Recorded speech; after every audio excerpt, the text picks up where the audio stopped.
TFC spiritual ప్రేక్షకులకు స్వాగతం. ఈ వారం రాశిఫలాలు పరిశీలిద్దాం.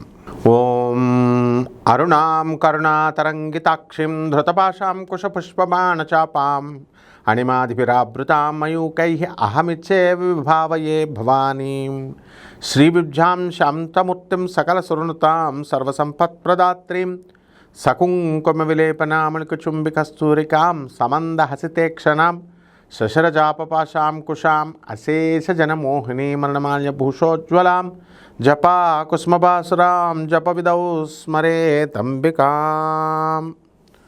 ఓం శ్రీ బెజవాడ కనకదుర్గాదేవ్యై నమః. శ్రీ దుర్గామల్లేశ్వరాభ్యాం నమః. శ్రీ రాధాకృష్ణాభ్యాం నమః.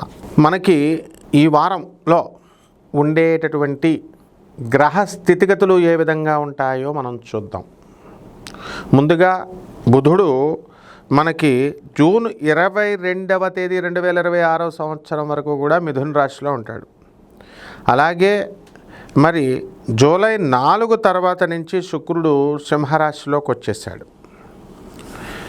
అలాగే రవి మనకి ఈ వారంలో జూలై 16కి రవి కర్కాటక రాశిలో ఉంటాడు.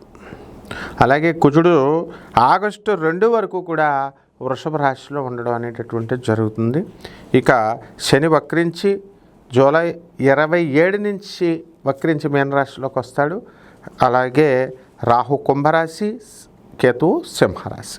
దీన్ని బట్టి ఒక్కొక్క రాశి వారీగా ఎలా ఉన్నాయో ఫలితాలు చూద్దాం.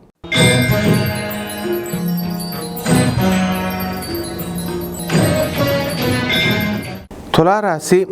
ఈ తులారాశి వారికి అందరికీ కూడా లాభంలో ఉన్నటువంటి శుక్రకేతు గ్రహ ప్రభావాల వలన స్త్రీలందరితోనూ కూడా లాభాలు ఉంటాయి. ఎక్స్పోర్ట్స్ ఇంపోర్ట్స్ బిజినెస్ లాభాలు ఉంటాయి. అన్నీ బాగానే ఉన్నాయి. కానీ చిన్న చిన్న గొడవలతో మీరు గతంలో ఎక్కువ స్నేహం చేసినటువంటి మీ స్నేహితులే మిమ్మల్ని వీడేం చేస్తాడు, ఈమెం చేస్తుంది అని చెప్పి మీ లోకం అని పసిగట్టి మీతోనే తిరగబడి వాళ్ళు రివర్స్ అయ్యి మీకు గొడవ చేస్తారు.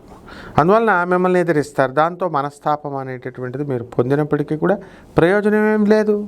అయితే కేంద్రంలో ఉన్నటువంటి గురు రవి గ్రహాల ప్రభావాల వలన అనేకమైనటువంటి ఈ యొక్క కేంద్రంలో మనకి లాభాలు జరుగుతాయి. ఫైనాన్స్, ఇన్కమ్ ట్యాక్స్, చిట్టిపాటల వ్యాపారాలు, ఇన్స్టిట్యూషన్స్ అన్నీ కూడా ఫైనాన్షియల్ ఇన్స్టిట్యూషన్స్లో చేస్తున్నటువంటి వాళ్ళకి కలిసి వస్తూ ఉంటుంది.